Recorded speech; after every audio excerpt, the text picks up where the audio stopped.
Hello, Austin Powers here. Now, man, this is the third time I've tried to record this commentary due to so many little troubles. But, anyways, first off, happy 4th of July. I know I'm a little bit late on this, but I was away during the weekend, so I did not have a chance to upload the videos. I got home yesterday afternoon, and I didn't have any opportunity to make a video either. I was planning on uploading a video right before I left. Something happened with the computer, and I ended up losing, in fact, that video and then the next video, which was my Trench Let's Play Part 3 and 4. So I'm going to have to redo those, but I do still have the gameplay, just not the audio. So I'll redo that. Anyways, I'm going to do another video talking about my 4th of July weekend, and this video is more focused on, I'm making a little bit of a 4th of July resolution. I know that's not exactly conventional. I just want to talk about me and my gaming habits and how I relate that to YouTube and how I feel about my channel and a lot of little things. So I'm going to get going quick so I can get all the information out there. So first off, I've always felt really attached to my KD in Call of Duty. And I know that everyone says, like, KD's just a number and yeah, but when you look at, like, for me, I felt the same way, but then whenever I played, if I got a bad KD, I'd always feel defeated, like I just, like, spent time, and it was, like, a waste of my time. That match was unsuccessful because I had a bad KD. That's the last thing I want when I'm playing Call of Duty. I want to feel like the reward that I feel after a game of Battlefield where we rushed all the way to the end and we won the thing, or even if we lost but we put up a good fight defending. I always feel rewarded at the end of a game of Battlefield, no matter how many kills I get, no matter how many revives I get, no matter how many times I capture an objective or arm a bomb. I always feel rewarded, and that's because I don't care about my KD in Battlefield. I never have. But in Black Ops and Call of Duty in general, for some reason I have this weird attachment to KD, or I had. And recently, I decided to let go of that. And ever since then, Call of Duty has been more fun than it ever was. I am able to go into a match and create some kind of wild class and have a ball doing whatever I want, whenever I want in the game, just because I feel like it. And it's not like I don't ever feel like, oh, well, if I do that, then my KD might slip because I used a bad weapon and a bad class. But what if that class is fun? What if that weapon is fun to use no matter how bad it is? Like, let's say you're using dual HS-10s and you're only allowed to get kills when you dolphin dive. I did this recently, actually. It was a lot of fun. But you can't do that if you care about your KD. Man, that's going to destroy your KD unless you're crazy at dolphin dive HS-10ing. It's just so much more fun now, and I recommend this to anyone who plays Call of Duty. Try going a couple matches where you don't care about your KD. Try to let go of that for just long enough to understand what it's like. I mean, for the first week at least of doing crazy stuff with my KD and absolutely destroying it, I only went down by about like 0.01 or 0.02. In the long term, I've gone down by a lot more, but it's worth trying it out for a week, taking that little hit on your KD to see if you really care about it enough to make the gaming experience so objective. Like my objective when I went on to Modern Warfare 2 a long time ago, my objective was always get a good KD. I never cared about the objective of the actual game mode I was playing. I always cared about my KD. If I had 8 captures but I had a negative KD, I felt like I was unsuccessful. If my team won but I had a negative KD, I was unsuccessful. And that sucked. That really sucked. And now I feel a lot more free with Black Ops, and here's the little connection I have with that and my channel. My channel, I feel the same way when it comes to KD as I do with, or as I felt with KD as I do now with views and likes and all that kind of stuff. And I think that if I'm going to enjoy myself making these videos, I really need to do my best to let go of whatever kind of feedback I get on the video. And I don't mean let go as in not hear it, not take it into consideration, but if I get no feedback or if I get all negative feedback, not let that make me feel like I did something bad, make me feel like I was unsuccessful in creating that video. If I sat down and I enjoyed making that video for the 15 minutes it took, then that's enough for me to have said that I was very successful. I'd rather have a video that I spent 15 minutes and I enjoyed like recording and making than that gets 10 views and maybe 1 comment and a like and 3 dislikes, than a video that blows up and gets 10,000 views, earns me 5 subscribers and gets me 30 likes, 2 dislikes, and then a ton of comments that go on and on. I'd rather have the one that I enjoyed making rather than the one that got a lot of feedback but that was kind of boring for me to make and I just made for the sake of views, And I feel like I've always had this attitude in the past of views are what counts and all that, and they don't. It's not about that, and I need to, and I guess I'm trying to do it. I'm trying to let go of that, but I don't feel like I have yet, and I feel like that's something I need to do, and that's, I guess, my 4th of July resolution. And that, I don't know how successful I'm going to be in following up with this, because I have, a very bad track record when it comes to trying to let go of this stuff. My first YouTube channel, I forget what the name was, but it might have been the same, and I just deleted it, and then I got the same name back. But my first YouTube channel was a commentary channel, and it turned out terrible. I hated the way it turned out. I didn't enjoy making the videos. I didn't enjoy doing any of it, and I never got any good feedback, and because of that, I shut down the channel and I just stopped.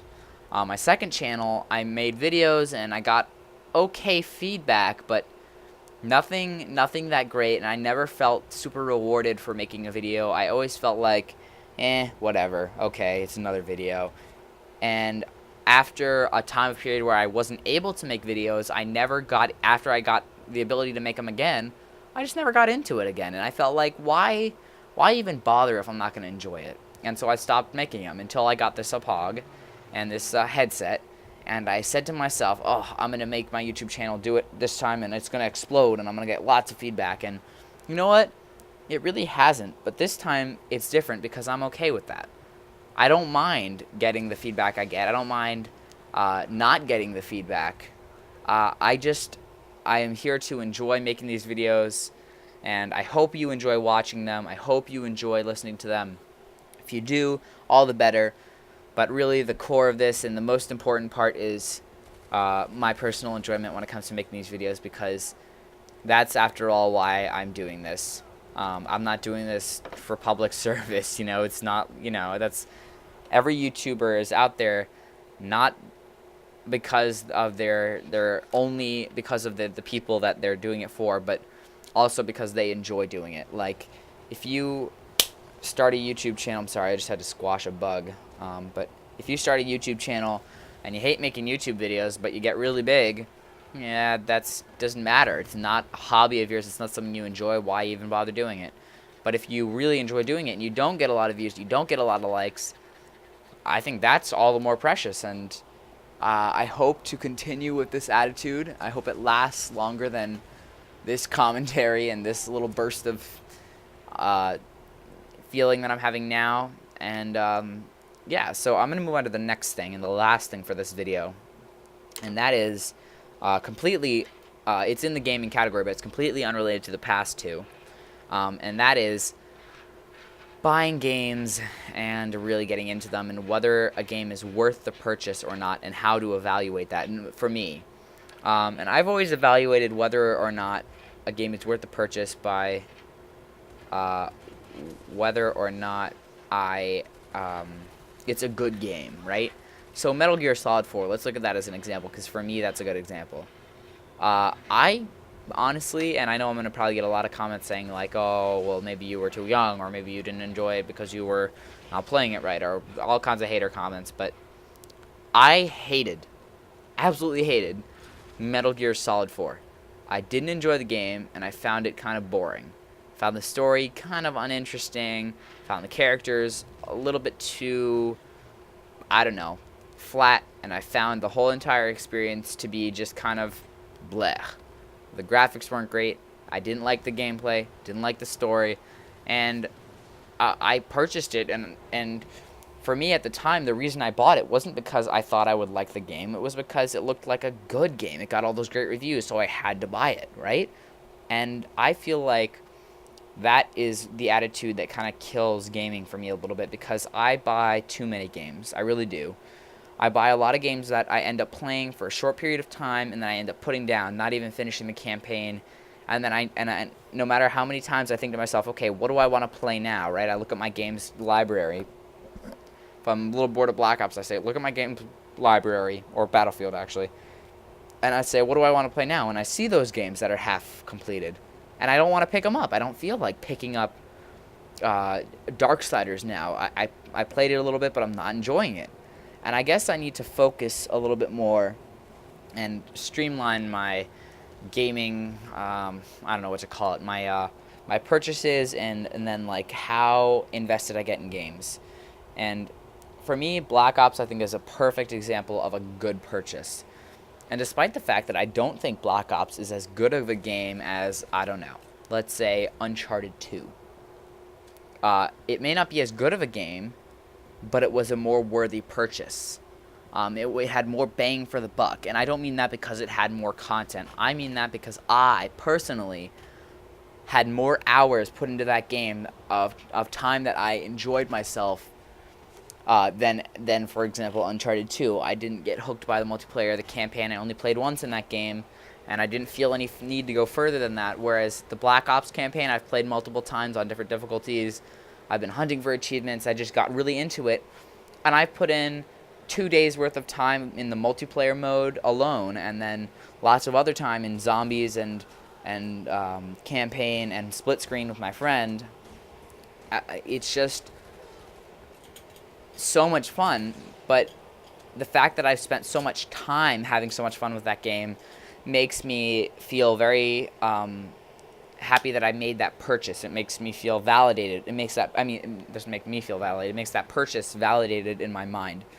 And I think that I need to try to focus what games I buy a little bit more, so that I feel this way about more of the games, instead of feeling the way I feel about Darksiders right now. Even though I didn't purchase that game, I still feel like it's boring, and if I had purchased it, I would have been very disappointed.